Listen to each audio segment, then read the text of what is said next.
Hello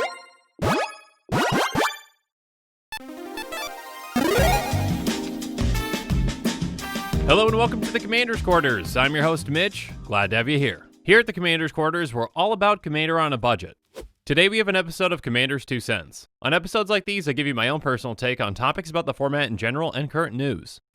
This show and episodes like this one are possible thanks to viewers like you. If you're looking for an easy way to help support this show, make sure that you like, share, and subscribe. Also, hit that bell notification icon so you don't miss any new episodes. And while you're at it, subscribe and review our podcast as well. You can also go check out our playmats and other merchandise at thecommandersquarters.com. Another easy way to support this show is with our TCG player affiliate links. So whether you're buying a deck or individual cards, you can use this general link right here or one in the description. And the final way that you can support this show is by supporting us directly by becoming a patron. There are many benefits to being a patron, and I truly couldn't do this without all of their support.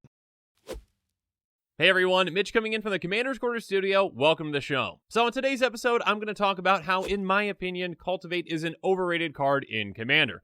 Now, I'm not trying to say that Cultivate is a terrible card and you shouldn't play it. It's a great ramp spell and it belongs in a lot of decks. I just think that it's being overvalued to the point where pretty much a lot of decks that just have green say, oh, I just need to include Cultivate because it's kind of that inclusion ramp spell that I always need to have. And I don't think it is that. I think that there are plenty of decks out there that don't need it that are currently using it, or that there are better alternatives to use instead of that, and I think that those need to be considered instead.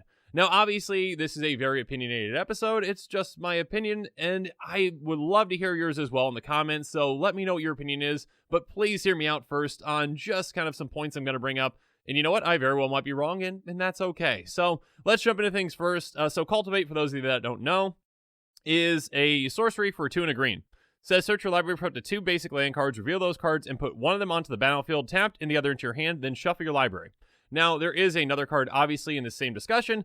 That's Kodama's Reach, which is essentially the exact same thing, but it's also an arcane spell. The reason I'm saying Cultivate for this video, I mean, obviously, I'm kind of including Kodama's Reach in that same bucket, but basically, Kodama's Reach is slightly more expensive. It's seen less reprints than Cultivate, so therefore, it shows up in less decks just because it's slightly more expensive. You can kind of apply pretty much what all I'm saying to Cultivate as to Kodama's Reach and vice versa. But basically, my main point to start off with is this. Cultivate sees play in mono green decks. This is mono green, not talking about decks overall. In mono green decks, Cultivate sees 47% of play. Cultivate 47% of mono green decks have Cultivate in them. Kodama's Reach is still at 40%, even though, again, the price is higher. Again, if it was the exact same price, they'd probably be around the exact same. So, essentially, Cultivate in mono green, the argument for Cultivate being a good card is basically this, okay? You get a land into play tapped, it ramps you by 1, and you get 1 into your hand, so it helps you fix your mana and secures your next land drop, essentially. Now, I've kind of been a proponent on this show of, hey, when it comes to land ramp or mana ramp in general, I like to make sure that I'm getting at least half as much ramp as what I'm putting into it. So basically, if I pay 2 mana for something, I get 1 source of ramp. So if we're land ramp, it's 1 land into play. A land into your hand is not ramp, it is just kind of mana fixing or setting up your next land drop. It does not get you ahead on lands. And so basically, again, Cultivate for 3 mana is getting you ahead by 1. Yes, it is guaranteeing the next land drop, which is great, especially for, decks that have a lot of different kinds of lands in them, like a 5-color deck, playing a Cultivate, getting, one of your 2 lands that you need, getting another land into your hand. It can be great to kind of set up and make sure your mana is fixed. The difference is that in mono green, you don't need to fix your mana, okay? You're running all forests or maybe some, non-basics in there, but essentially Cultivate's just going to get you 2 forests. So there's no fixing with that. It does set up your next land drop, which is useful, but not always needed. There are plenty of times when you end the game with lands in your hand and nothing to do with them. So that's not always the case. Obviously, it is nice, if you play your Cultivate, you don't have another land in your hand that you've set up that next land drop, so you're basically setting yourself to get to 5 lands, and that's great. But when it comes to this, I think the biggest point I'm going to bring up is probably the first one I'm going to bring up right here, is that there are other cards that are being overlooked simply because people think Cultivate is, again, this end-all, be-all ramp card, essentially. So, Nissa's Pilgrimage is a sorcery for 2 and a green. It says, search your library for up to 2 basic forest cards, reveal those cards, and put 1 onto the battlefield tapped and the rest into your hand, then shuffle your library. On top of that, it's got Spell Mastery, so if there are 2 or more instant and or sorcery cards in your graveyard, search your library for up to 3 basic forest cards instead of 2. So, in a mono green deck, this is strictly better than Cultivate, and yet in mono green, it sees play in 26%. Compare that to Cultivate's 47%, and that's, almost half as much. This is a strictly better card that sees less play than Cultivate just because I think it's kind of that that snowball effect. And anyway, all the stats I'm bringing up are going to be from EDH Rec, basically. But because players kind of see Cultivate as, oh, I need to include that in my deck. I need to include that in my deck. And I just don't think that Cultivate really serves a purpose in a mono green deck. There are plenty of better ramp spells out there, in my opinion.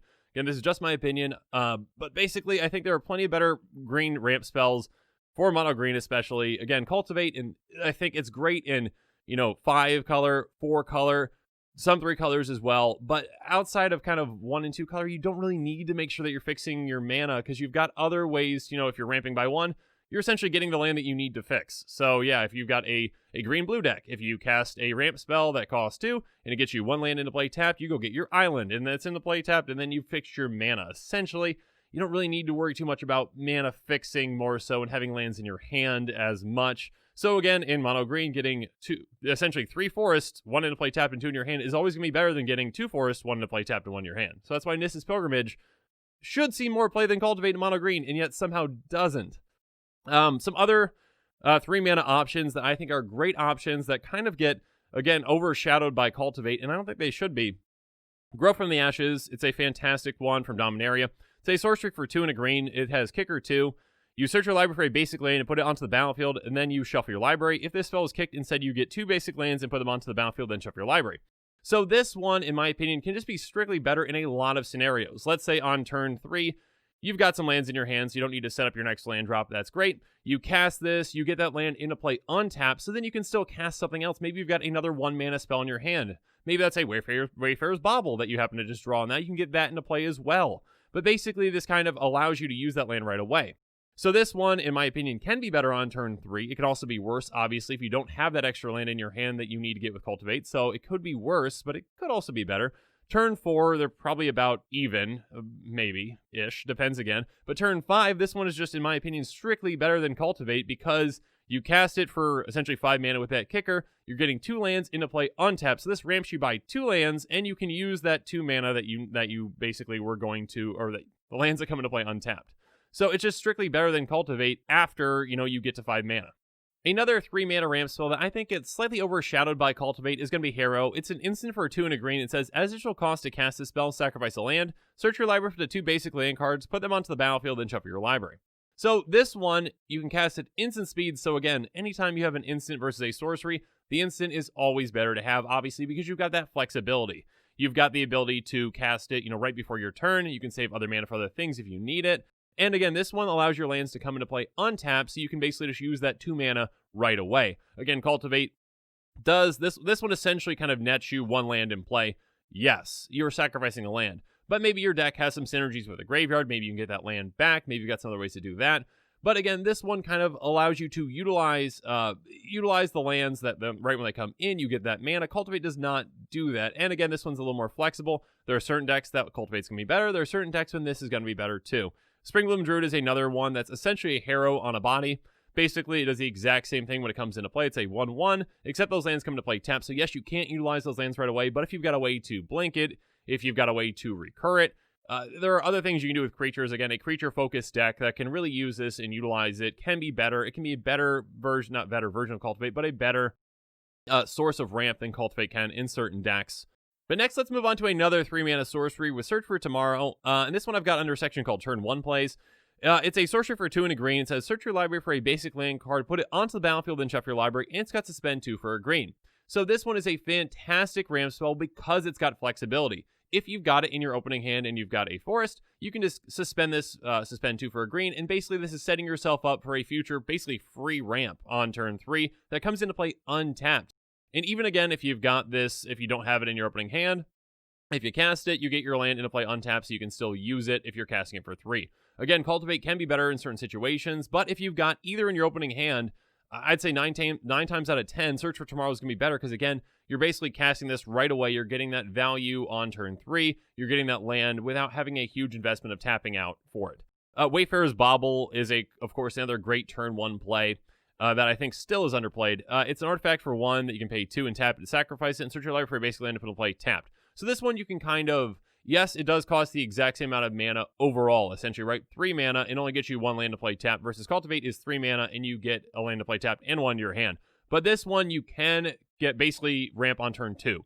because you can get it down on turn 1 and then use your mana on turn 2. So you can kind of split it up, which is exactly what you want to do. You want to ramp on turn 2, again, except for things like Soul Ring and whatnot. But essentially, this one, again, I think if you've got both in your opening hand, this one is always going to be better pretty much. And again, this one doesn't even require a green mana source. You can have any lands, essentially, and you can always get this, as long as they come to play on tap, you can always use this on turn 2. Fauna Fertility is another example. This one is kind of it is a green version of Wayfarer's Bauble, essentially.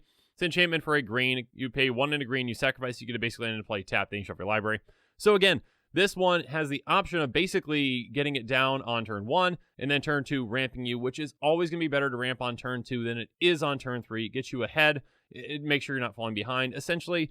But also, the difference between, Cultivate and a Wayfarer's Bauble or Fauna Fertility is that you kind of have flexibility with them too. Maybe you're casting something else, and then you maybe only have 1 mana left. You can't use that to cast a Cultivate. You use that to cast a Wayfarer's Bauble, and then maybe the next turn you've got 2 mana open, so then you can use it then. You're kind of not having to commit as much resources to basically cast half of it, or not cast half of it, cast it, and then use it later. You can utilize it whenever you need to. Another somewhat similar card in green is going to be Diligent Farmhand. It's a 1/1 druid that costs a green, and you can pay 1 and a green and sack it to get a basically into play tapped, then you shuffle your library. If it's in your graveyard, it can say Muscle Burst, you can ignore that. But again, basically this has some flexibility to it. Again, you can get it down early, you can use it as a blocker, you can pay to sacrifice it. It's got that flexibility where, again, turn 1 play, turn 2 ramp is just huge in my opinion.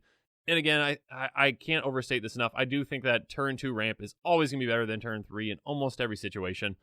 Some great turn 2 plays. Again, Sakura Tribe Elder, somewhat similar to Diligent Farmhand, is a 1/1 Snake Shaman for 1 and a green. You can sack it for free and search your library for basic and put in play tap. So this one is great because that sacrifice is free. You can do it whenever you need to. You can use it again as a chump blocker and then sack it when you want to get that land. Rampant Growth, of course. Search your library for a basic land card, put it into play, tap, and shuffle your library. Sorcery for 1 and a green. Ramps you earlier. Again, these cards do not get you that extra land for that kind of that guaranteed extra land drop, but there are plenty of times when, as many times, if not more, in my opinion, if you've got the right setup for your deck, if you've got the right number of lands in your deck, if you've got ways to draw cards, you're going to be hitting your land drops as is. So not, kind of overflooding your hand with extra lands that you don't need or aren't going to play, and especially, again, in decks that, again, a mono green deck or a 2-color deck really doesn't need to worry too much about fixing because you're going to be able to get that 1 color or that 2 colors that you need. And then Edge of Autumn, I think, is one that is still underrated. It's a sorcery for 1 and a green. It says if you control 4 or fewer lands, search your library for a basic land card, put it into play, tap, then shuffle your library, and it's got cycling, sacrifice a land. So this one is only useful as a ramp spell when you need to ramp. Again, if you've got a deck that needs to work with 10 lands in play or so, then maybe it's not the best option. But still, the early turns, turn 2, it works the exact same thing as a Rampant Growth. So it's just a fantastic spell. Again, if you've got 5 or more, you can't, use it as a ramp spell, but you can have that kind of utility to cycle it by sacrificing a land to replace this card. So again, if late game, you've got, let's say, 12 lands on the field, it's turn, 12 or whatnot. You've got a ton of lands in the field, and you draw a Cultivate.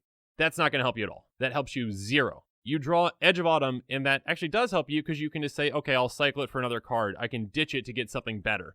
Now, I'm trying to keep most of these budget, but one I'll kind of extend out just a little bit is going to be Nature's Lore, and that's around $4 or $5, I believe. It's a sorcery for 1 and a green. It says search your library for a forest card and put that card into the battlefield and then shuffle your library. So this is fantastic if you got shocklands, if you really want to help with fixing, but in that way. But it's also just, again, turn 2 ramp that has a land come to play untapped that you can utilize right away and use for something else. Again, if you've got a Wayfarer's Bauble in your hand, you can just utilize that to get it out.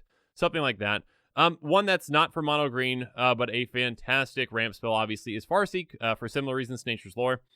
It's a sorcery for 1 and a green. It says search your library for a plains, island, swamp, or mountain, put it into the battlefield, tap, and shuffle your library. So again, you go get your shockland, but again, in just any kind of other deck, you can, or any deck that's more than just mono green, you can get, it helps you fix your mana, it helps you ramp on turn 2, and I think it's just really important. Now, one example that I want to bring up really quick is a commander-specific example. There are plenty of commanders out there that you want to get out on specific turns, and I think this one actually is probably the one, that really illustrates this, is that a Ricksmithy Slumbering Isle, you really want to get out on turn 3. It's a 12/12 Kraken that costs 2 green-blue. It enters the battlefield tapped with 5 slumber counters on it. As long as it's got a slumber counter on it, it's a land. Whenever you cast a spell, you may remove a slumber counter from it, and it taps for green-blue. So basically, this is like an explosive vegetation kind of in your command zone that you always have access to for 4 mana. It's costs 4, it ramps you by 2.